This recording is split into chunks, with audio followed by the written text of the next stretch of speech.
सकल साधन की अधिकारी। अब ये सीख से है, शिक्षा से है। तो मैंने शुरू में इसी बात को कहा ना, और आपने तो बाबा साहब भीमराव अम्बेडकर जी के प्रति किस प्रकार का व्यवहार किया था तो जग जाहिर है। उनके नाम से बनी हुई संस्थाओं के नाम बदल दिए गए, क्या कुछ नहीं किए जी।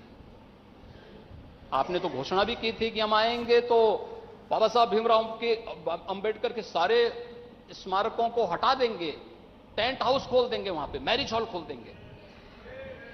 घोषणा भी तो कर रहे थे आप। आज सामाजिक न्याय की बात करते हैं।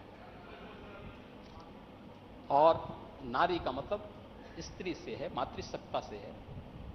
मध्यकाल में जब यह रचा गया था उस समय महिलाओं की स्थिति क्या थी? रामचरितमानस की रचना जिस कालखंड में हुई थी उस समय महिलाओं की स्थिति क्या थी? किसी से छुपा हुआ नहीं है। बाल विवाह जैसी विकृतियां भी उसी समय पनपी थी। इसलिए पनपी थी क्योंकि जिस प्रकार की शासन सत्ता थी, जिस प्रकार की अराजकता थी, और उसको इस रूप में लेकर के मैं वही बोलना चाहता हूं कि विरोधी दल से जुड़े हुए समाजवादी पार्टी, विरोधी दल को मैं दोषी नहीं दे सकता, सॉरी, मैं समाजवादी पार्टी से ही कहना चाहता हूं कि आखिर आप इसके नाम पर, जिस पर उत्तर प्रदेश को गौरव की अनुभूति होनी चाहिए कि राम की धरती है, कृष्ण की धरती है, गंगा यमुना की धरती है, संगम की धरती है, और उत्तर प्रदेश की धरती पर रामचरितमानस और वाल्मीकि रामायण जैसे पवित्र ग्रंथ रचे गए, जिस उत्तर प्रदेश वासी को गौरव की अनुभूति होनी चाहिए, आप उस पवित्र ग्रंथ को जलाकर के क्या देश और दुनिया में रहने वाले 100 करोड़ हिंदुओं को अपमानित करने का काम नहीं कर रहे हैं?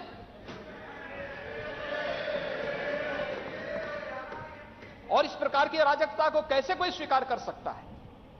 कैसे कोई स्वीकार कर सकता है? और इसलिए महोदय, मुझे तो केवल एक पंक्ति याद आती है, जाके प्रभु तारुण दिखती ना ताके मती। विरासत में तो नहीं मिली थी, लेकिन जो बचा कुचा था वो भी स्वाहा। और अटल जी ने इस संबंध में बहुत अच्छी बात कही थी। वह कहा था उन्होंने, हिंदू तनमन हिंदू जीवन, रग रग हिंदू मेरा परिचय।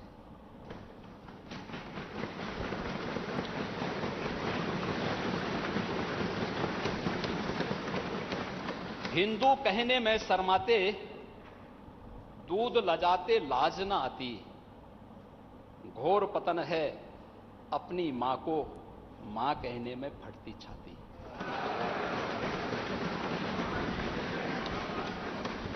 जिसने रक्त पिलाकर पाला, क्षण भर उसका भेष निहारो, उसकी खूनी मांग निहारो, बिखरे बिखरे केस निहारो। जब तक दुशासन है बेड़ी कैसे बंध पाएगी, कोटि कोटि संतति है मां की लाज न लूट पाएगी।